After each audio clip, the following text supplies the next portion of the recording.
오늘부터 함께 나눌 말씀은 우리가 하나님만을 사랑하려고 할 때 때로 하나님의 말씀 속에서 우리가 다 이해하기 힘든 그러한 하나님의 속성들, 또 하나님께서 일하심을 우리가 다 이해할 수는 없습니다. 불가능합니다. 그러나 하나님의 일하심에 나타난 이 말씀에 나타난 진리들을 우리가 좀 더 알고자 할 때 또 하나님은 알려주십니다.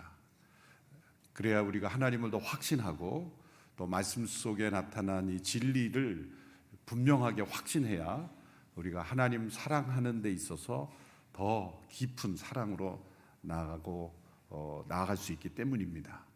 사랑하면 알고자 하는 것이죠. 또 사랑하면 이해하고자 하는 것입니다. 사랑하면 믿고 의지하며 또한 내가 믿고 의지하는 그 대상을 더 깊이 알고자 하는 것. 그래서 하나님께서 우리에게 말씀을 주셨고 또 역사 속에서 행하신 하나님의 일들을 우리에게 나타내 주셨습니다. 이 진리에 근거해서 우리가 함께 하나님을 알아가고자 합니다. 하나님이 어떤 분인가라는 질문을 받으면 우리는 사랑의 하나님이라고 자신 있게 대답할 것입니다. 하나님은 사랑이시라 라고 말씀하셨습니다. 요한 1서 4장 8절과 16절의 말씀이죠. 하나님의 본성 자체가 사랑이시라는 것은 우리에게 너무나 분명히 주어져 있습니다. 하나님이 세상을 이처럼 사랑하사 독생자를 주셨으니 라는 말씀과 같이 하나님께서 사랑하심으로 행하시는 일들이 성경에 많이 기록이 되어 있습니다. 그러나 성경의 또 다른 말씀들을 보면 이 하나님의 사랑에 도전을 받게 됩니다. 사랑의 하나님이 곳곳에서 진노하시는 하나님으로 나타나기 때문입니다. 오늘 본문 신명기 4장 24절의 말씀처럼 하나님은 불살라 버리는, 우리를 태워버리시는 그 진노의 하나님이시다.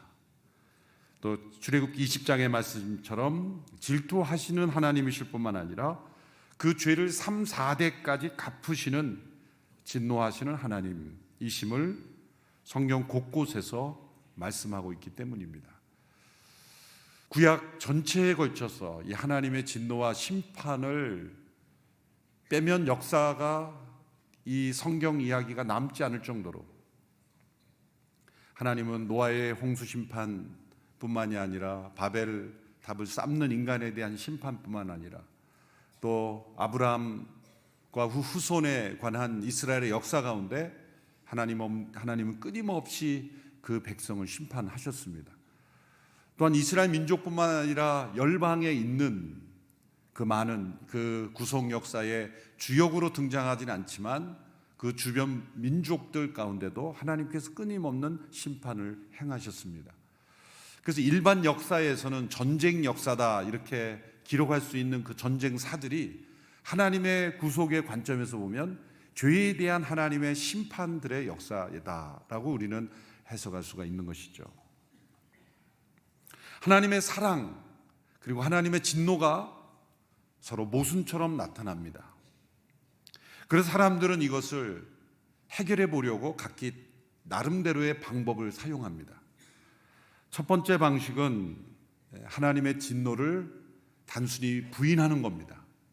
눈을 감는 것이죠. 그래서 성경을 읽다가도 하나님의 진노에 관한 말씀이 나오면 빨리 지나갑니다. 혹은 이것은 나에게 해당되지 않는다라고 생각하고 눈을 감습니다. 그리고 굳이 이해하려고 하지 않습니다. 왜 하나님께서 진노하셨는지에 대해서는 깊이 묵상하려고 하지 않습니다. 하나님께서 나를 사랑하신다는 말씀은 굳게 붙잡고 하나님께서 진노하신다는 말씀은 굳게 거절합니다. 이건 나에게 주시는 말씀이 아니야 라고 눈을 감죠. 그래서 성경에 수없이 많이 하나님의 진노에 대해서 말씀하고 있어도 별로 남는 기억이 없는, 그래서 우리가 성경을 암송하고자 할 때는 은혜와 사랑에 관한 말씀들은 암송하여도 하나님의 진노에 관한 말씀들은 거의 암송하지 않는, 그래서 형격히 우리가 하나님의 말씀을 편식하는 그런 모습들이 하나님의 진노 자체를 부인하려는 것입니다. 왜? 잘 이해되지 않기 때문에. 그러나 이것은 눈을 감고 진실을 외면하는 것입니다. 두 번째 방식은 훨씬 더 세련되어 보이는데, 이것은 초대교회 역사로부터 해서 지금까지 많은 사람들이, 특별히 불신자들이 많이 사용하는 방식이죠. 구약에서는 하나님이 진노하시고 심판을 자주 행하셨지만, 신약에 나타난 특별히 예수 그리스도의 아버지 하나님은 용서하시고 사랑하시는 하나님이시기 때문에 구약의 하나님과 신약의 하나님은 분명히 다르다. 그리고 우리는 신약의 하나님을 더 믿어야 된다. 이런 식으로 설명하는 겁니다. 초대교회 때는 말시온이라는 사람이 이런 주장을 해서 많은 사람이 영향을 미쳤는데, 오늘날에는 진화론적으로 우리 신앙을 해석하려는 사람들이 마치 신이 진화한다 이런 식으로 스스로 하나님을 만드는 것이죠. 이것은 거짓말이요, 또 잘못된 생각입니다. 신약에 보면 예수님께서 죄에 대하여 또 심판에 대하여 얼마나 많은 말씀을 하셨는지를 한번 생각해 보셔야 합니다. 예수님은 심판에 대해서 많은 말씀을 하셨습니다. 성경 자체에도 수많은 심판 이야기가 나올 뿐만 아니라 신약에도 최후의 심판에 대해서 강조하고 있죠. 예수님의 비유의 가장 핵심적인 내용들은 최후의 심판을 염두에 둔 것입니다. 신랑 되신 예수님께서 다시 오신다. 그것은 어떤 사람에게는 감격스러운 만남이지만 어떤 사람에게는 최후의 심판입니다. 그 모든 예수님의 교훈을 다 묻어버리고 종교적으로, 사회적으로 성경을 해석하려는 겁니다. 세 번째 방식은 아주 교묘한 방식입니다. 현대 철학자들과 신학자들이 많이 사용하는 방식인데요, 이 하나님의 진노는 하나님의 성품이 아니라는 것입니다. 하나님의 속성이 아니라 인간의 죄의 결과일 뿐이다. 인간의 죄에 따른 처참한 상황을 표현하는 것뿐이다. 하나님께서 진노의 감정을 가지고 계실 수가 있겠느냐. 그래서 성경에 많은 하나님의 진노에 대한 표현이 나오는데, 그것은 인간의 죄에 따른 결과, 상황을 설명할 뿐이다. 하나님의 성품으로부터 이 진노를 빼내려는 것입니다. 오늘날 수많은 그런 책들, 성경에 관한 책들, 또 신앙에 관한 책들, 철학 도서들 잘못 읽으면 이러한 현대 잘못된 사상에 우리가 오염되는 것이죠. 왜 이렇게 하나님의 성품으로부터 진노를 제거하려고 할까요? 또 분명히 나타난 하나님의 진노를 외면하려고 할까요? 어떻게든 진노하시는 하나님을 받아들이려고 하지 않는 이유는 무엇일까요? 그것은 하나님의 진노가 무시되고 부인되면 복음을 깨달을 수 없기 때문입니다. 하나님의 진노에 대한 이해 없이 하나님의 복음은 깨달아지지 않습니다. 복음의 진수를 설명하고 있는 성경의 책은 로마서입니다. 그런데 로마서 1장에 인사말이 1절부터 17절까지 나오고 18절까지가 이제 본론이 시작이 되는데, 1장 18절 성경을 찾아보십시오. 어떤 단어부터 나오는지. 하나님의 진노가, 하나님의 진노로부터 시작을 합니다. 그것이 3장 20절까지 하나님의 진노가 이 불의로 진리를 막는 이들, 하나님의 형상을 헛된 버러지 우상으로 만드는 이들, 인간의 정욕을 스스로 타락한 그런 짐승 같은 그런 정욕으로 사용하는 모습들, 하나님의 창조 질서를 거스르는 모습들, 이런 모든 인간의 불의와 죄에 대한 하나님의 진노가 쏟아지려고 하고 있다. 우리 인간이 그 하나님의 진노를 쌓고 있다. 그래서 마치 그 쌓아 있다는 것이 이 먹구름이 짙게 드리운 것처럼 이제 비가 언제 내릴지 모르는 그러한 먹구름이 우리 위에 드리워져 있는 모습으로 하나님의 진노를 설명합니다. 인간의 죄가 하나님의 진노를 지금 쌓아 올리고 있고 이제 그 진노가 폭발 직전에 있다. 그것이 로마서 1장 18절부터 설명하고 있습니다. 그 하나님의 진노가 전제되지 않고는 하나님의 구원은 의미가 없기 때문이죠. 왜 인간이 구원받아야 합니까? 하나님의 진노 아래에 있기 때문입니다. 예수 믿는 사람은 더 이뻐 보이고 착해 보여서 그들만 구원하는 게 아닙니다. 모든 인간은 하나님의 진노 아래에 있습니다. 그리고 그 하나님의 진노로 인하여 심판이 정해져 있습니다. 그 정해진 하나님의 심판 가운데에서 구원받는 것입니다. 하나님께서 구원의 길을 주신 것을 믿고 받아들이는 자는 그 하나님의 진노와 심판으로부터 건짐을 받는 것이고, 그것을 받아들이지 않고 끝까지 거부할 때는 하나님의 진노와 심판 가운데 망하는 것입니다. 이것은 정해지는 것입니다. 정해져 있는 것이죠. 이 하나님의 진노에 대한 각성, 이것이 전제되어야만 하나님의 복음이 깨달아지는 것입니다.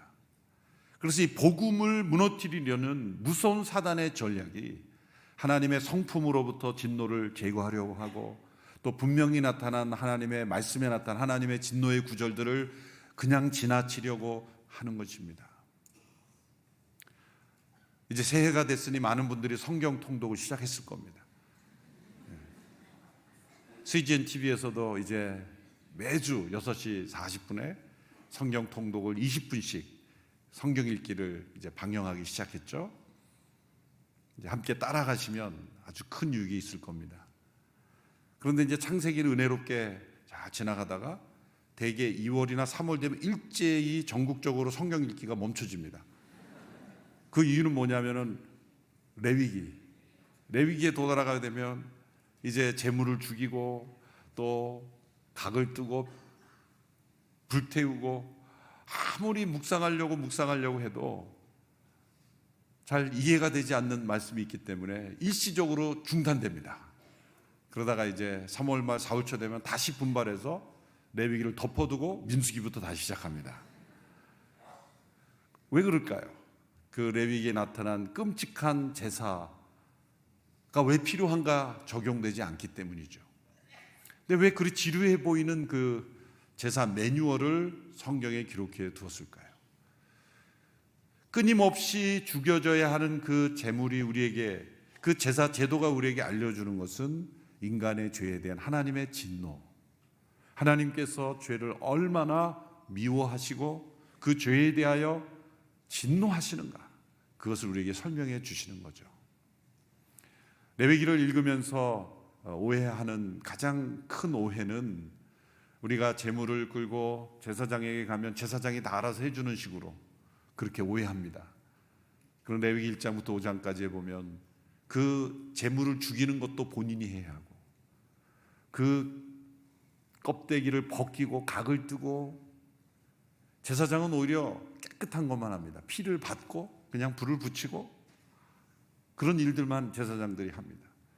가장 힘들고 더럽고 어려운 일들은 다 본인이 하는 겁니다. 왜 그것을 본인이 해야 합니까? 그것은 하나님의 진노를 체감해 보라는 거예요. 체험해 보라는 것입니다. 그래서 레위기를 읽으면서 그 하나님의 진노를 체감하면 이제 하나님의 구원의 빛이 오는 것이죠. 예수님을 믿어야 하는 절박성이 그 하나님의 진노를 통해 우리에게 깨달아지는 것이죠. 그래서 오늘 이 시대 기독교 안에서도 하나님의 진노를 하나님의 성품으로부터 제거시키려는 끊임없는 노력은 복음을 무너뜨리려는 무서운 사단의 전략입니다. 그 결과 사람들은 하나님의 용서를 매우 쉬운 것이라고 생각하게 되었습니다. 하나님의 진노를 제거하면 하나님의 용서는 쉬운 것입니다. 그래서 사람들이 죄를 지으면서도 이렇게 생각합니다. 하나님은 결국 나를 용서하실 수밖에 없어. 왜? 하나님은 사랑이시잖아. 용서하시는 일이 하나님의 주된 일인데 뭐 하나님이 이 정도는 용서하시겠지. 끊임없이 사랑의 하나님만 묵상하는 인간들은 하나님의 용서는 매우 쉬운 것이라고 그렇게 생각합니다. 하나님은 사랑이시기에 진노하실 수 없고, 그리고 용서가 잘 되시는 분이라고 생각합니다. 그러나 분명히 기억해야 될 것은 하나님께서 용서하시기를 원하시고 용서하시기를 기뻐하시는 분이라는 것과 용서가 쉽게 된다는 것과는 다른 말입니다. 하나님께 용서는 너무나 어려운 일입니다. 왜 어려운 일입니까? 그분은 거룩하신 분이기 때문에, 그분은 공의로우신 분이기 때문에, 그분은 요한일서의 말씀에 의하면 빛이라 그러셨습니다. 빛은 어둠과 함께 할 수 없기에 그 어두움을 빛은 저항하고 반대하고 그 빛을 싫어합니다. 어떻게 용서가 되겠습니까? 그러나 하나님은 용서하기를 원하셨고 용서하기를 기뻐하시고 용서하십니다. 그런데 그 용서가 쉽게 된 것은 아니라는 거죠. 용서가 쉬운 것이라고, 하나님의 용서는 쉬운 것이라고 생각하는 것이 복음을 무너뜨리는 것입니다. 하나님의 용서가 그렇게 쉬웠으면 예수님의 십자가가 왜 필요했겠습니까? 독생자가 왜 희생되어야만 합니까? 그냥 하늘에서 그냥 눈 감아 주시면 되지. 하나님의 용서는 하늘에서 하나님께서 우리 인간, 땅에 있는 죄악 가운데 있는 인간들에게 이렇게 말씀하시는 게 아니에요. 그냥 내가 눈 감아 줄게. 내가 못 본 척 할게. 그냥 없던 거로 하자. 그럼 용서가 되는 게 아닐까요? 하나님의 진노가 있기에 하나님의 용서는 눈 감아 줄 수가 없는 겁니다. 하나님의 용서는 우리 안에 있는 죄의 한 모습까지도 다 청결해지지 않으면 용서가 되지 않습니다. 왜? 진노하신 하나님이기 때문에. 그래서 그리스도의 십자가가 필요했던 것입니다. 예수님의 십자가 필요했던 것은 하나님은 용서하기가 쉬운 분이 아니라는 거죠. 그 아들 예수 그리스도가 십자가에 못 박아 죽으실 만큼 그 하나님의 진노는 다 쏟아져야만 해야 했던 것입니다. 그래서 하나님의 용서를 쉬운 것이라고 생각하는 이 모습이 바로 계속 죄 가운데 거하는 인간의 합리화인 것입니다. 하나님의 진노를 제거하는 것, 그것이 얼마나 복음을 심각하게 훼손시키는가를 우리가 기억하자는 것입니다. 그래서 하나님의 용서가 매우 쉬운 것이라는 이 생각 속에 나온 대표적인 표현이 뭐냐면 이런 표현입니다. 많이 들어보셨을 거예요. 하나님은 죄는 미워하시지만 죄인은 사랑하신다. 많이 들어보셨죠? 그런데 이 표현은 절반의 진리입니다. 절반의 진리다. 왜 그런 표현을 제가 썼냐면, 하나님은 죄는 미워하시지만 죄인은 사랑하신다. 곧 하나님은 죄에 대하여 진노하시는 것이지 사람에 대하여 진노하시는 건 아니다라고 또 그것을 분리시킵니다. 그것이 왜 위험한 생각인지 윌리엄 템플이라는 분이 지적한 내용을 제가 인용하겠습니다. 한번 잘 들어보십시오. 하나님의 진노는 죄에 대한 것이지 죄인에 대한 것은 아니라고 하는 것은 죄를 죄인과 분리된 것으로 보고 마치 옷처럼 벗어 던질 수 있는 무언가로 여기는 천박한 심리학이다. 나의 죄는 나의 의지의 잘못된 방향이다. 그리고 내가 활동하는 한 나의 의지는 곧 나 자신이다. 만약 하나님께서 죄를 미워하신다면 그분이 미워하시는 것은 나 자신에게 부속된 어떤 첨가물이 아니라 나 자신이다. 분리할 수 없다는 겁니다. 그럼 왜 이런 표현들이 유행하게 되었는가? 그것은 하나님 중심적인 사고가 아니라 인간 중심의 사고 때문에 나타난 것입니다. 오늘날 현대인들이 하나님에 관한 인식을 보면은 너무나 관대한 하나님이라서 인간의 권리를 존중하셔야만 하는 하나님이세요. 하나님께서 인간을 섬기시셔만 해야지 인간에게 진노한다든지 인간을 심판하신다든지 인간을 지옥에 보낸다고 하는 것은 잘못된 하나님이라고 그렇게 하나님께 대드는 무서운 인본주의가 세상에 널리 알려지고 있습니다. 분명한 것은 하나님께서 죄에 대하여 진노하시지만 죄인에 대하여도 진노하신다는 것을 기억해야 합니다. 왜냐하면 성경의 모든 구절을 보면 그 대상이 분명하게 적시되지 않으면서 진노를 언급되는 말씀들도 있어요. 그것은 죄에 대해 진노하시는 거죠. 거짓과 부정, 이 세상의 음란, 그리고 끔찍한 죄악들, 로마서 1장에 열거된 많은 죄악들에 대하여 하나님이 진노하십니다. 그러나 또 다른 말씀들을 보면 그 대상들이 악을 행하는 사람들에 대하여 하나님께서 진노하심을 분명히 언급하고 있습니다. 그런데 분명히 이 말씀 속에는 또 진리가 담겨 있어요. 왜 그렇습니까? 그리스도의 십자가에서 하나님께서 처리하신 것은 죄이지 죄인이 아니기 때문이죠. 하나님께서 그리스도의 십자가 안에서 그들을 구원하시고 구원을 이루신다는 의미에서 이 표현은 진리인 것입니다. 그래서 제가 절반의 진리다라고 말하는 것이죠. 우리가 깨달은 것은 내가 죄를 지으면 죄 짓는 나에 대해서는 하나님께서 진노하지 아니하시고 내가 지은 죄에 대해만 진노하신다. 이렇게 죄와 자신을 자꾸 구분하기 시작하면은 자꾸 합리화할 수 있다는 거죠. 하나님은 죄를 짓는 나에 대해서도 진노하신다. 이렇게 생각해야 복음을 올바로 깨닫는다는 겁니다. 그렇다면 하나님의 진노는 무엇입니까?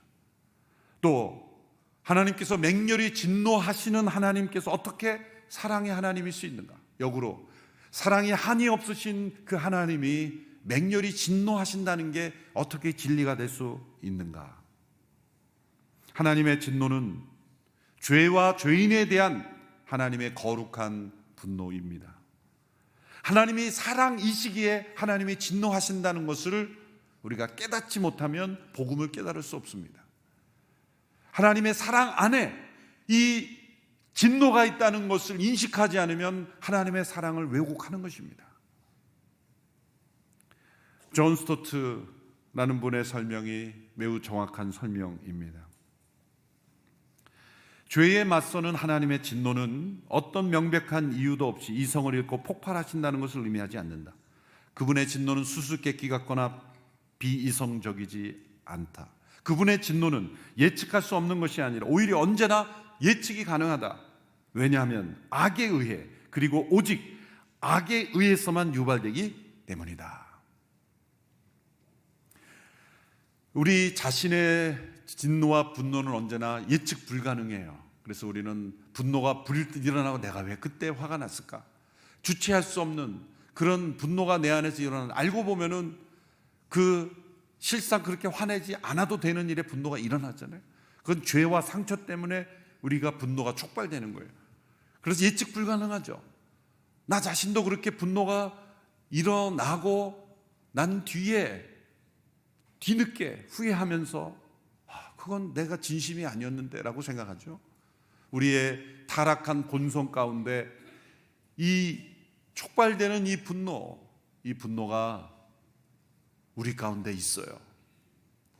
저도 제가 기억하는 분노가 많지만, 제가 기억하는 저의 분노가 많지만 다 말씀드릴 수 없는, 여러분이 말씀을 들을 수가 없어요. 다 말씀드리면.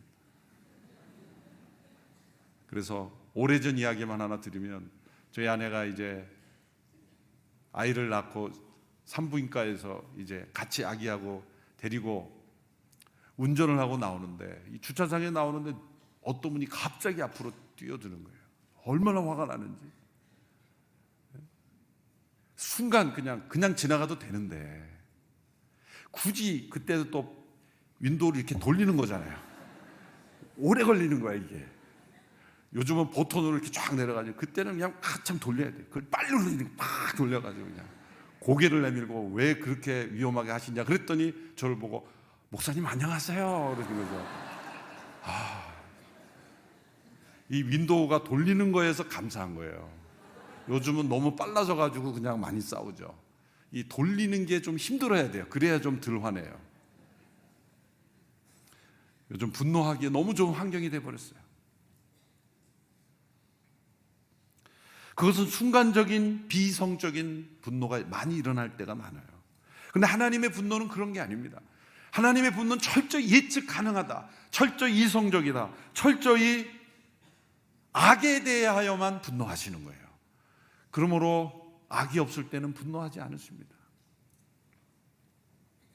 하나님의 진노는 달랠 수 없고 눈에 보이는 것이 없는 경로가 아닙니다. 자, 이런 의미에서 하나님의 진노는 좀 어려운 단어일 수 있지만 하나님의 본질적인 것에 속한 것은 아닙니다. 하나님의 본질적인 완전함은 아니라는 거예요. 왜? 악에 대해서만 반응하시는 거기 때문에, 악에 대해서만 의지적으로 나타나는 것이기 때문에. 죄와 악이 없다면 진노는 없습니다. 반드시 죄와 악에 대하여만 생겨납니다. 근데 본질적이라고 할 때는 그건 뭡니까? 하나님은 사랑이시다라고 할 때는 하나님의 본질이에요. 그래서 하나님은 사랑이시다라는 말씀은 있지만 하나님은 진노이시다 이런 말씀은 없잖아요. 하나님이 사랑이시다라는 것은 하나님께서 사랑하시는 까닭은 대상에 따라 그 사랑이 달라지지 않는다는 거예요. 대상이 사랑스럽기 때문에 사랑이 일어난다면 그건 본질이 아니죠. 대상이 사랑스럽지 않기 때문에 사랑이 식는다, 그것도 본질이 아니죠. 그러므로 하나님께서는 우리가 사랑스럽지 않은 죄 가운데 있을 때도 하나님의 본질적인 사랑은 변함이 없으세요. 그런 의미에서 하나님이 우리가 죄 가운데 있더라도 우리를 버리지 않는다고 우리는 확신할 수 있는 겁니다. 왜? 하나님은 사랑이시기 때문에. 대상에 따라 좌우되는 것이 아니기 때문에. 그것이 하나님의 본질적인 완전함이다. Intrinsic perfection, 본질적인 완전함입니다.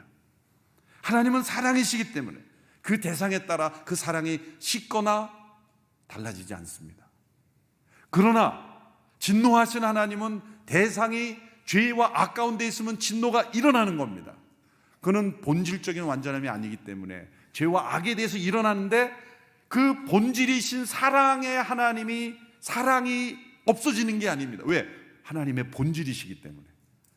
그러므로 우리는 마음속에 분노가 일어나면 사랑이 식어버리지만 하나님께서는 우리 죄와 악에 대하여 분노하신다 할지라도 하나님의 사랑은 변치가 않는 겁니다.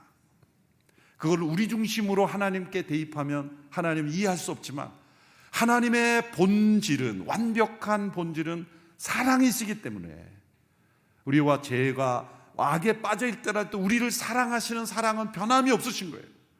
그러나 그 죄와 악에 대하여 일어나는 진노는 반드시 일어나는 겁니다. 그러므로 사랑이 한이 없으신 분이 우리의 죄와 악에 대해서는 진노하시는 겁니다.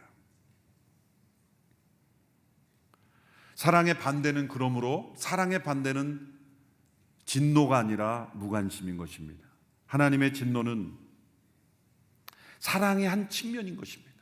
그리고 사랑의 결과인 것입니다. 성경 구절 하나를 인용합니다. 로마서 12장 9절의 말씀 같이 읽습니다. 로마서 12장 9절 시작. 사랑에는 거짓이 없어야 합니다. 악한 것을 미워하고 선한 것들 붙드십시오. 이 말씀은 서로 연결이 되어 있습니다. 사랑은 거짓이 없어야 하므로 사랑은 악을 미워하는 것이라고 말씀합니다. 이 미움은 무엇입니까? 진노의 한 시작이죠.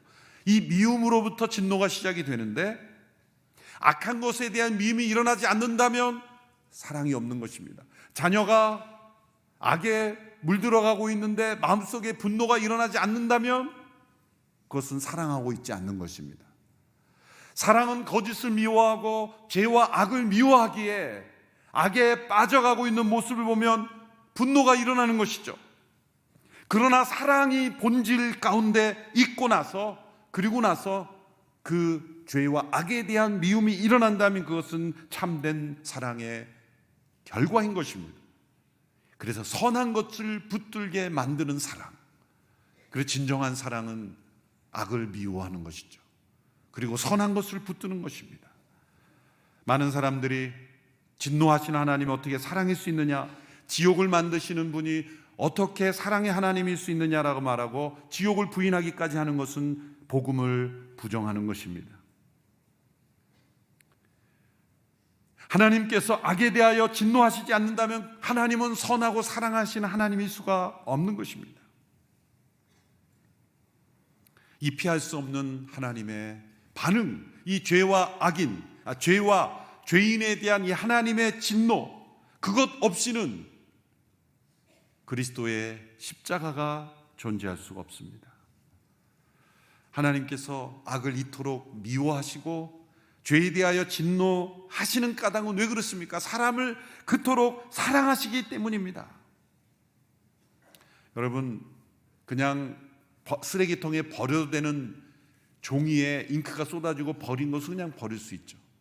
그런데 국보급 고문서, 이게 국가의 가장 중요한 문서에 잉크가 쏟아졌다는 건 큰일 아닙니까? 그처럼 우주 전체에서 가장 경이롭고 가장 하나님께서 소중히 여기시는 존재로 창조된 인간이 죄와 악에 물든 것은 하나님은 도저히 내버려 둘 수가 없습니다. 그래서 진노하셔야만 하고 진노하실 수밖에 없습니다. 그러나 사랑의 하나님이 진노하시기에 그 결과는 하나님의 구원을 이루는 데 쓰임을 받는 것입니다. 역사 속에 나타난 하나님의 심판, 하나님의 진노로 인하여 인간들은 구원을 얻게 된 것이죠. 하나님의 진노하심이 없다면 인간들은 구원받을 수 없습니다. 수없이 많은 하나님의 진노임에도 불구하고 깨닫지 못한 인간들 있지만 하나님께서는 그리스도의 십자가에서 모든 진노를 다 쏟으셨습니다. 하나님의 구원은 그 진노가 십자가에 쏟으심으로 이루신 겁니다. 그래서 예수님 믿는 사람은 눈 감아준 게 아니라 우리는 이미 심판을 받은 것입니다. 그리스도의 십자가를 통해서 하나님의 진노가 다 쏟아진 것입니다. 그를 믿는 것은 하나님의 진노가 나 대신 그리스도께서 그 진노를 다 받으셨다는 것입니다. 내가 받을 진노를 예수님이 받으셨다는 겁니다. 그걸 믿는 것입니다. 더 나은 더 교양 있는 인간이 되는 것이 아닙니다. 내가 받을 하나님의 진노를 예수님께서 대신 담당하셨다는 것을 받아들이는 것, 그것이 예수님을 믿는 것입니다. 하나님의 용서는 쉬운 일이 아닙니다. 죄와 죄인에 대한 하나님의 진노가 다 쏟아져야 용서가 이루어지기 때문입니다. 오늘 우리가 굳게 확신해야 될 이 한 가지 진리, 사랑이 한이 없으신 분이 맹렬히 진노하심으로 우리는 구원 얻게 되었습니다. 그 맹렬한 진노를 십자가에 달리신 예수께서 받으심으로 우리에게는 그 한이 없으신 사랑이 충만하게 임하게 되었어요. 그러면 우리가 받는 이 그리스도 안에 나타난 하나님의 사랑을 생각할 때 하나님의 진노를 빼버리는 순간 우리는 복음을 왜곡하게 되는 거예요. 십자가에 달리신 예수님을 바라본다는 것은 하나님의 진노를 늘 묵상해야 한다는 것이죠. 그리고 우리가 믿음으로 살아갈 때도 이 하나님의 진노는 사라진 게 아닙니다. 소멸된 게 아닙니다. 예수님이 오심으로 다 이제 끝난 게 아닙니다. 지금도 이 세상 가운데 하나님의 진노 가운데 있기에 우리가 죄와 악을 범하면 하나님의 진노는 우리 가운데 다시 일어나는 거예요. 그래서 우리는 그 십자가만을 붙들며 끊임없이 그 십자가에서 하나님의 진노가 처리됨을 감사하고 의롭고 거룩하게 살아가야 하는 것입니다. 하나님의 사랑이 우리 가운데 있기에 죄를 미워하고 선을 붙잡으며 살아가야 하는 것입니다. 때로는 실패할 수 있습니다. 그러나 그리스도의 십자가가 있기에 우리는 다시 시작할 수 있습니다. 중요한 것은 하나님의 사랑 가운데 우리에게 진노하신다는 것을 기억하는 것이죠. 그 진노를 빼버려서는 안 됩니다. 이 진노하시는 하나님, 그 하나님을 우리가 믿고 그 진노하시는 하나님을 사랑하며 살아갈 때 우리는 온 마음 다해 하나님을 사랑하는 사람으로 살아갈 수가 있게 됩니다. 기도하겠습니다. 이 시간 합심하여 함께 기도할 때 하나님 그분을 온전히 알아가기를 원합니다. 사랑의 하나님으로만 알고 하나님을 쉽게 생각하며 진노하시는 하나님을 외면하였던 저의 모순을 용서하여 주시옵소서. 죄와 악에 대하여 맹렬히 진노하시는 하나님, 그 하나님 앞에 살아가는 저희들이 되게 하여 주옵소서. 죄와 악은 어떤 모양이라도 우리의 삶에 들어오지 않게 하여 주시옵소서. 죄와 죄인에 대하여 분노하시는 하나님, 그리스도의 십자가 안에서만 하나님의 용서를 온전히 누릴 수 있는 저희들임을 고백하오니 주여 우리들을 불쌍히 여겨 주옵소서. 예수님의 십자가의 복음이 분명하게 깨닫고 그리고 체험되는 우리의 삶이 되게 하여 주시옵소서. 그리스도의 십자가를 통해 온 마음 다하여 하나님만을 사랑하는 저희들이 되게 하여 주시옵소서. 합심하여 함께 기도하며 나가겠습니다. 하나님 아버지, 사랑이 한이 없으신 하나님께서 맹렬히 진노하시는 하나님이심을 보았습니다. 그 하나님의 사랑 앞에 우리의 온 마음 다해 하나님께 사랑을 올려드립니다. 죄악이 우리를 무너뜨리려고 하고 세상에 가득한 죄악이 우리의 삶을 무너뜨리려고 하지만 진노하시는 하나님이심을 깨닫고 하나님의 진노 앞에 두려워 떠는 저희들이 되게 하여 주시며 그리스도의 십자가 앞에 엎드리는 저희들이 되게 하여 주시옵소서. 하나님의 용서가 너무 쉬운 것으로 여기고 교만하고 하나님의 복음을 왜곡한 저희들을 용서하여 주시옵시고, 하나님 그분을 온전히 진실로 깨닫고 그분만을 섬기며 사랑하는 저희들이 되게 하여 주시기를 간절히 원합니다. 하나님 우리 가운데 역사하여 주시고 하나님께서 우리 가운데 함께 하시는 은총을 체험케 하여 주시옵소서.